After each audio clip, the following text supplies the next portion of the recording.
कबाट भांगी पशिले 22 पाहाच चढ़िकी गले भीतर बेढारे जाई पशिले रत्न भंडार खोलिसे देले रत्न छुईबाकू हात बढिला समय ସେଇଠି ଅଟକି ଗଲା ଶଙ୍ଖ ବାଜିଲା ଚକ୍ର ବୁଲିଲା ମାଟି ଆକାଶ ସବୁ ଥରିଲା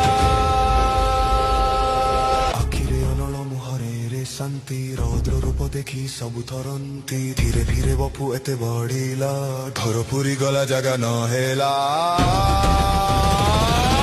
ପ୍ରଭୁ ଚାଲୁଥାନ୍ତି ପାଦ ବଢେଇ ଏଲିଏନ୍ ଦାଳ ଗଲେ ପଛେଇ ମନ୍ଦିର ବାହାରେ ପହଞ୍ଚି ଗଲେ ବିଷୟ ରୂପ ସବୁ ଦେଖିଲେ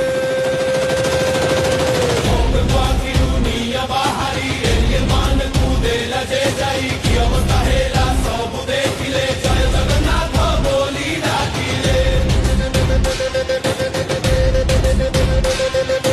ଯୁଗ ପରେ ଯୁଗ ବଦଳି ଯିବ ମତରେ କୁରି ସେମିତି ଥିବ ଜିଅନ୍ତା ଠାକୁର କଳି ଯୁଗରେ ଲୀଳା କରୁଥାନ୍ତି